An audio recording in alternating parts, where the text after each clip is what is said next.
Jadi saya sangat ragukan ya dengan dibilang rumah bisa mewah, bisa punya Alphard ya, dia punya Alphard katanya dan dia bisa ngerawat ODGJ ini, saya sangat ragukan ya karena banyak teman saya yang banyak orang yang saya kenal ya bahkan pramugari itu nyambi jadi ada penjualan orang itu yang saya bilang dagangin orang.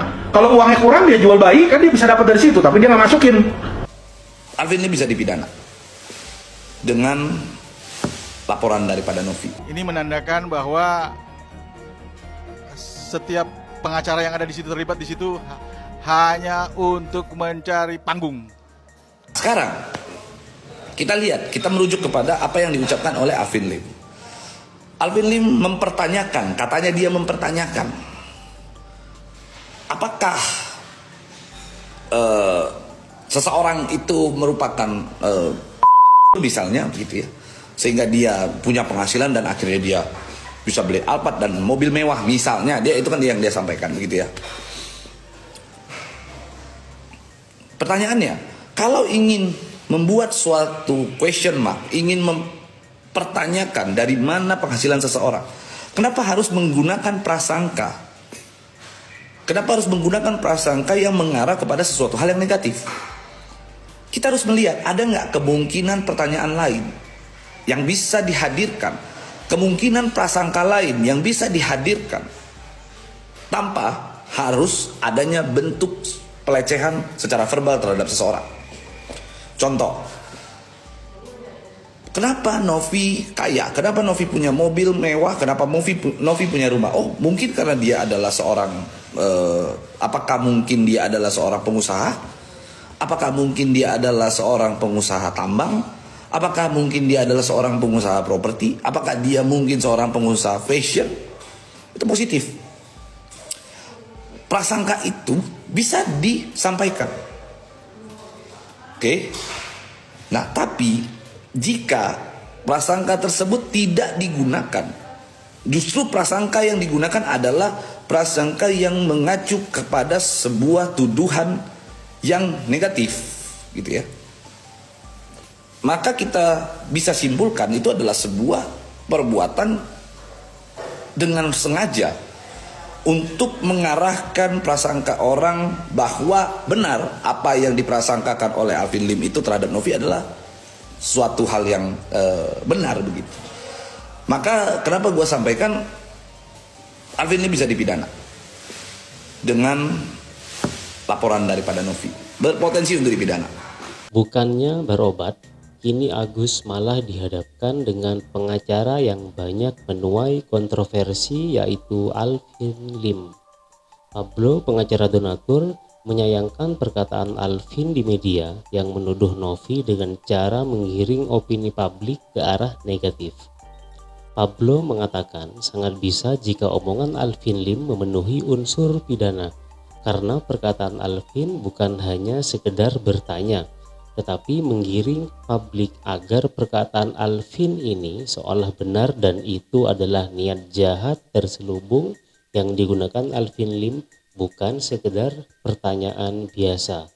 Itu sudah menuduh, ya kan? Apalagi tanpa bukti yang menyatakan bahwa Novi selain pramugari juga punya pekerjaan sampingan yang lain, notabene pekerjaan negatif.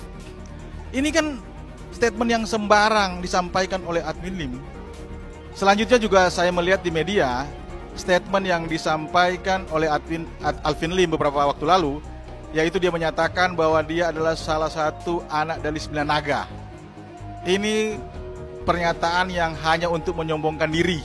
Timbul pertanyaan besar, kenapa sampai saat ini netizen atau akun-akun TikTok tersebut masih menyerang Agus?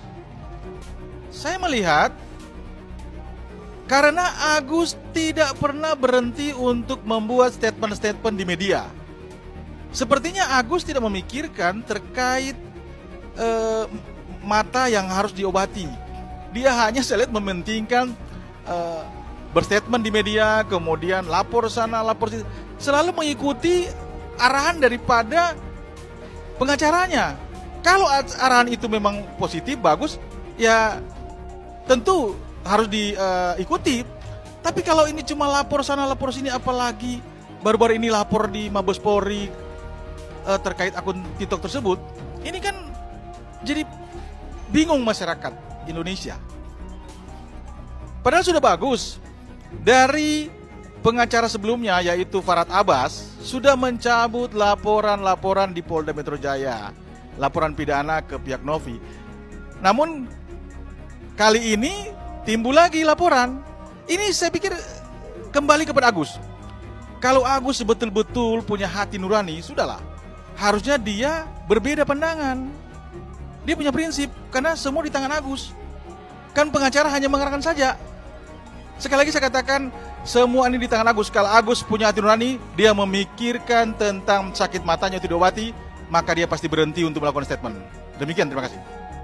Alvin Lim kini menuai sorotan pasca dirinya menyebutkan kalimat tuduhan kotor kepada Novi. Belum selesai kasus kisruh donasi Agus, Alvin malah memperpanjang penyelesaian kasus Agus. Bukannya sudah hampir berdamai, malah diperkeruh lagi oleh Alvin Lim. Kasus ini dilaporkan oleh Novi atas tuduhan Alvin terkait pekerjaan Novi, yaitu jual diri dan menjual bayi. Banyak praktisi hukum yang berkomentar tentang perkataan Alvin Lim ini. Banyak yang mengatakan kalau laporan Novi bisa membuat Alvin Lim masuk jeruji besi. Kita sudah tahu pisau silet tidak mampu untuk menebang pohon itu. Maka ganti mediumnya, ganti pisau siletnya sekarang. Gunakan alat yang lebih besar. Gunakan cara lain. Itu sih, teman-teman. Oke. Lalu ada kuasa hukumnya Agus yang mengatakan membuat sebuah tuduhan gitu kepada Novi gitu. Kira-kira kata-katanya begini deh. Kira-kira ya, mohon maaf jika saya salah. Dia bilang bahwasannya ini Novi dari mana uangnya kan gitu kan. Dia sampaikan begitu. Jangan-jangan istilahnya apa ya? Bukan jangan-jangan apa ya? Apakah dia sama seperti pramugari misalnya yang menjajakkan dirinya menjadi mohon maaf sekali menjadi seorang cur begitu. Oke. Menurut gua itu adalah satu ungkapan atau upaya untuk membuat sebuah prasangka yang dipercaya oleh penonton. Gitu. Jadi itu adalah upaya yang memang menurut gua dibuat agar orang-orang tergiring sepakat dengan prasangka yang dia buat. Oke. Jadi dengan Novi melaporkan Alvin, menurut gua Alvin Lim berpotensi untuk dipidana.